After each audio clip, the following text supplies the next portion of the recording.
Hello everyone, welcome to the part 2 of Harappan civilization. पिछले lecture में हमने ऑलमोस्ट सब कुछ कंप्लीट कर लिया था, बट डिक्लाइन वाला जो पोर्शन है वो हम नहीं कर पाए थे, तो आज हम वो करेंगे। It would not be a very lengthy session, बस डिक्लाइन वाला पार्ट हमारा जो है वो बचता है। ठीक है, तो हमने ये देखा था कि हड़प्पन सिविलाइजेशन जो है, मैच्योर हड़प्पन है, वो 2600 से 1900 तक रहती है, और ये दुनिया की सबसे advance bronze age urban civilization में से एक है ना? इमेजिन ये करो कि एक सिविलाइजेशन जिसमें proper town planning, underground drainage, standard weights, international trade, उसके साथ-साथ में प्लान्ड रोड्स भी हों, ग्रेनरीज़ भी हो, क्राफ्ट स्पेशलाइजेशन भी हो और पोर्ट भी हो। For example we have Lothal. और फिर 1900 के बाद धीरे-धीरे ये बड़े सिटीज़ डिसअपियर होने लगे।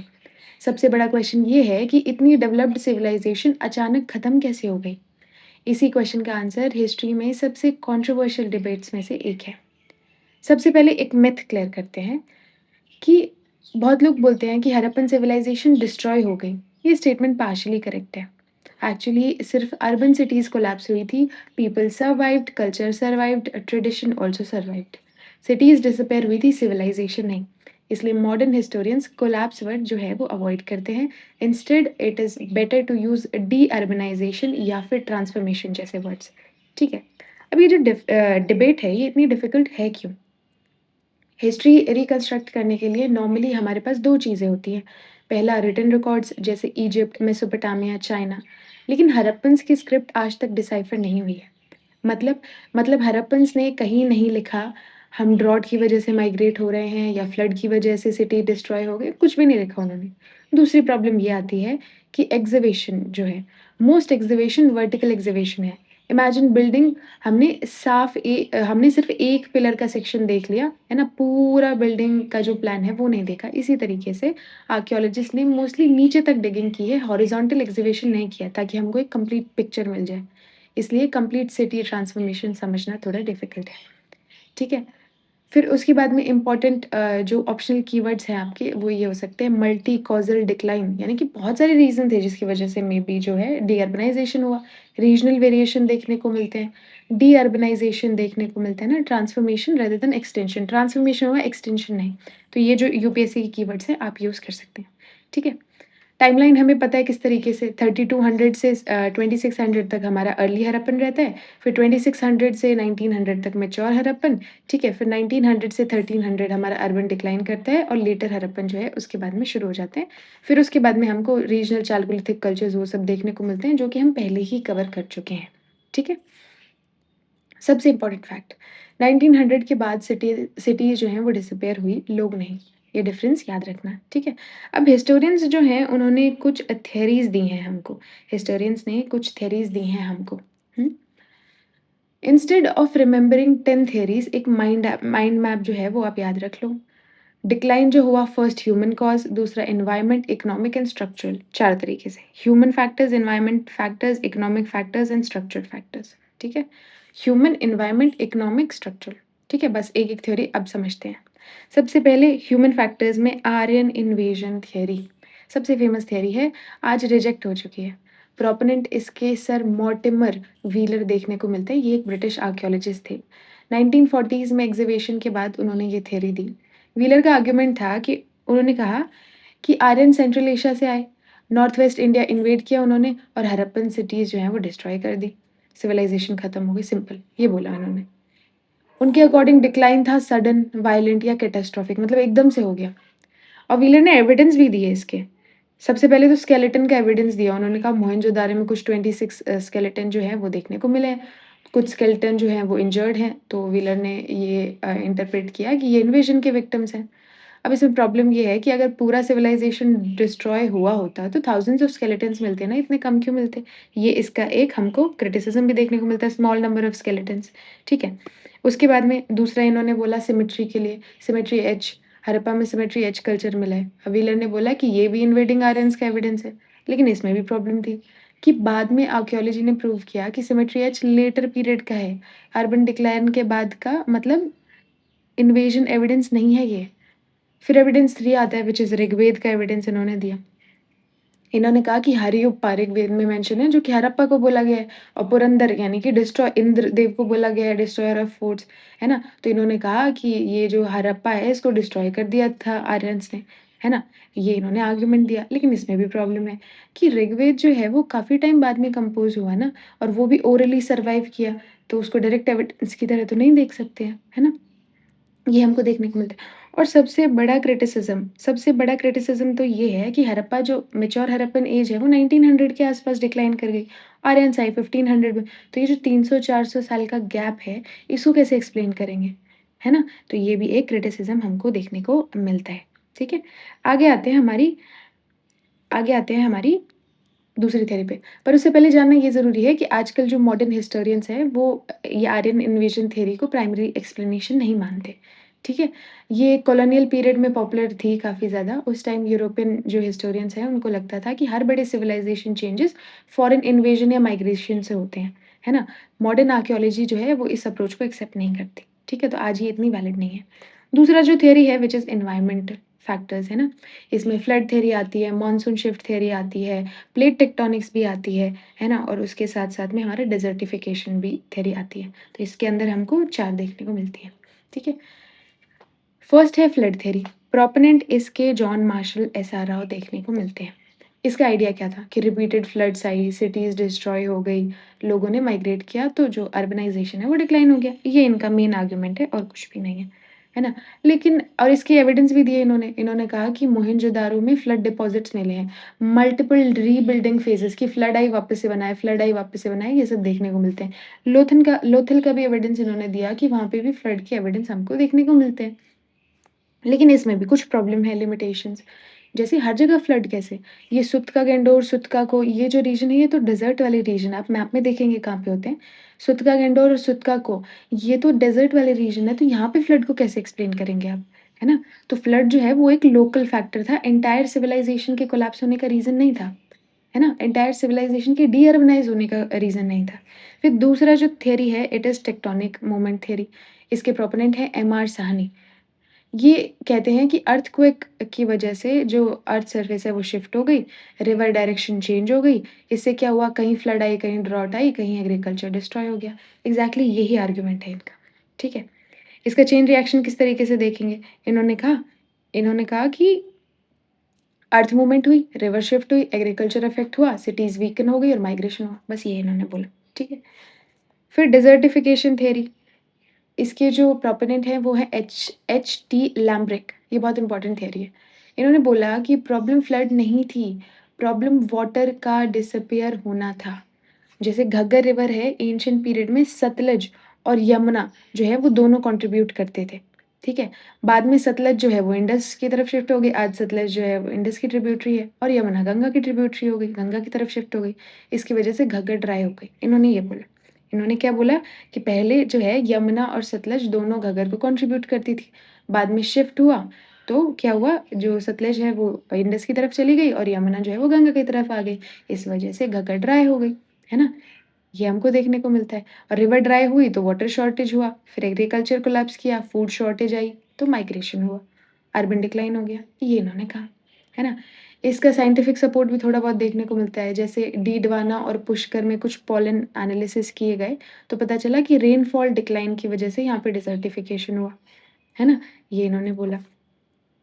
फिर नेक्स्ट आते हैं हमारे मॉनसून शिफ्ट थ्योरी पे। किस पे आते हैं? मॉनसून शिफ्ट थ्योरी पे।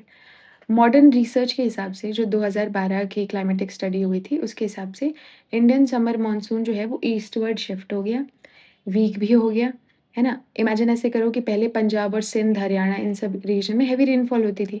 बाद में रेनफॉल कम हो गई, एग्रीकल्चर फेल हो गया और सिटीज़ सस्टेन नहीं हुई। ठीक है?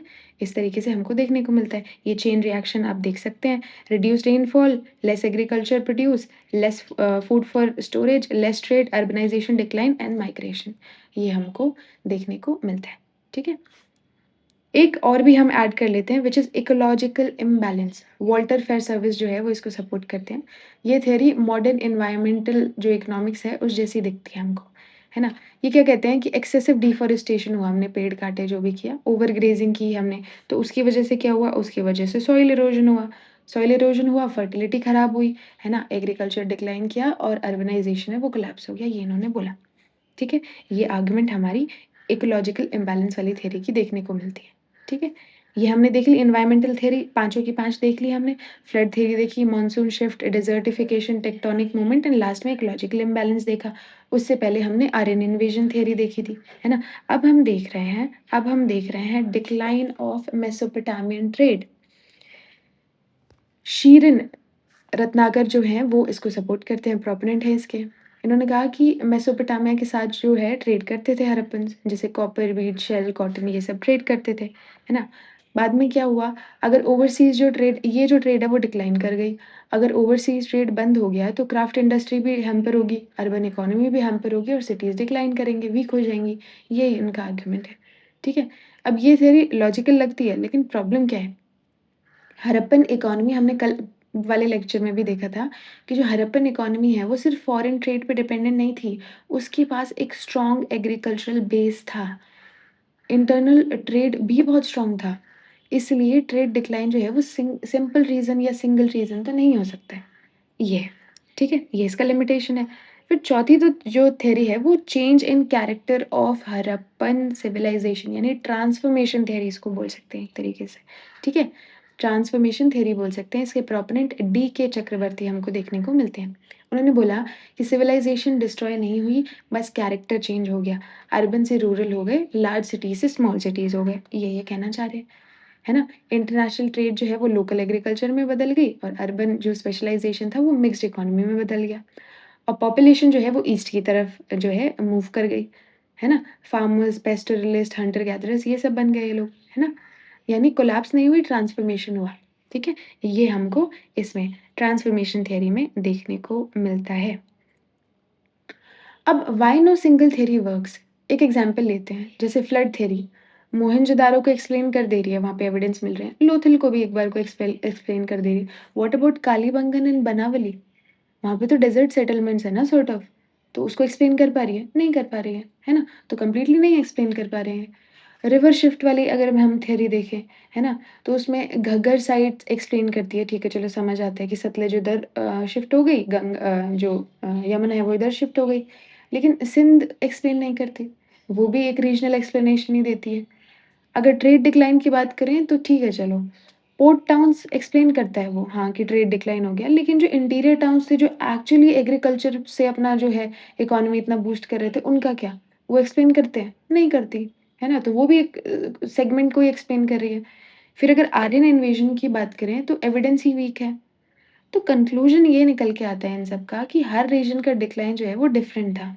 इसको रीजनल वेरिएशन बोलते हैं। कोई एक थ्योरी कंप्लीटली सब चीज़ों को नहीं एक्सप्लेन कर पा रही है ना? रीजनल डिफरेंसेस, हर सिटी एक साथ अबैंडन नहीं हुई। मोहनजोदारो पहले स्टैग्नेशन हो गया, रिपीटेड रीबिल्डिंग देखने को मिलती है, पॉपुलेशन डिक्रीज़ देखने को मिलती है। कालीबंगन ने लंबे टाइम तक सर्वाइव किया है, बनावली ने और लंबे टाइम तक सर्वाइव किया है। मतलब एंटायर सिविलाइजेशन एक ही डेट पे कोलैप्स नहीं हुई। तो मॉडर्न कंसेंसस क्या कहता है? मॉडर्न कंसेंसस क्या कहता है? मॉडर्न हिस्टोरियंस एग्री करते हैं कि डिक्लाइन जो है वो ग्रेजुअल था, मल्टी कॉज़ल था, रीजनल था, एनवायरमेंटल फैक्टर भी थे, इकोनॉमिक फैक्टर भी थे, सोशल फैक्टर भी थे और डी-अर्बनाइज़ेशन हुआ था, एक्सटिंक्शन नहीं हुआ। ये जो है मॉडर्न हिस्टोरियंस मानते हैं, ठीक है? ये हमको देखने को मिलता है। इसके बाद में जो है सिटीज़ खत्म हो गई, है ना? लोग विलेजेस में शिफ्ट हो गए। फिर इस फ़ेज़ को हम लेट हड़प्पा फ़ेज़ बोलते हैं। इस फ़ेज़ को क्या बोलते हैं? Late Harappa phase. 1900 से कुछ ये 1300 तक ये चला। यहाँ पे विलेजेस हमको देखने को मिलते हैं। सिंध, हरियाणा, पंजाब, गुजरात, कच्छ, इन सब एरिया में देखने को मिलता है, ठीक है? ये सब हमको देखने को मिलता है। ओके, इसके फीचर्स क्या हैं ये हम देखते हैं। What were the features? Urban planning disappear हो गई थी, कोई ग्रिड प्लानिंग नहीं, कोई ह्यूज ड्रेनेज नहीं, है ना? कोई मॉन्यूमेंटल आर्किटेक्चर नहीं, स्टैंडर्डाइजेशन भी कम हो गया। अब जो फीचर मैच्योर हड़प्पन के थे वो यहाँ डिक्लाइन देखने को मिलते हैं। मैच्योर हड़प्पन में अर्बन प्लानिंग थी, यहाँ पे डिक्लाइन देखने को मिलती है। उधर स्टैंडर्डाइजेशन था ब्रिक वगैरह का, सब चीज़ों का, इधर स्टैंडर्डाइजेशन नहीं देखने को मिलता है ना? वो वीक देखने को मिलता है। वहाँ पॉटरी का स्टैंडर्डाइजेशन, वेट स्टैंडर्डाइजेशन, ये सब देखने को मिलता है, यहाँ नहीं मिलता। यहाँ वहाँ पे सिटीज़ ज़्यादा थे, अब यहाँ पे जो है रूरल सेटलमेंट्स यानी कि विलेजेस ज़्यादा हैं। पॉपुलेशन जो है वो ईस्ट की तरफ मूव कर गई है, पहले नॉर्थ वेस्ट में रहते थे, अब ईस्ट की तरफ मूव हो गई है क्योंकि ज़्यादा अच्छी रेनफॉल, बेटर रिवर्स देखने को मिलती हैं, फर्टाइल प्लेन्स देखने को मिलती हैं। एग्रीकल्चरल इनोवेशन भी हो गया है ना? अर्ली पहले जो क्या था क्रॉपिंग पैटर्न रिलेटिवली लिमिटेड था, लेट हड़प्पा में सीज़नल डिफरेंशिएशन और ज़्यादा क्लियर हुआ। रबी, व्हीट बार्ले, खरीफ क्रॉप ये मतलब रबी क्रॉप और खरीफ क्रॉप ये सब उगाना वो ढंग से जान गए हैं। इसकी वजह से एग्रीकल्चर डाइवर्सिफिकेशन भी देखने को मिलता है। कुछ कंटिन्यूटीज़ हैं जो देखने को मिलती है जैसे टेक्नोलॉजी।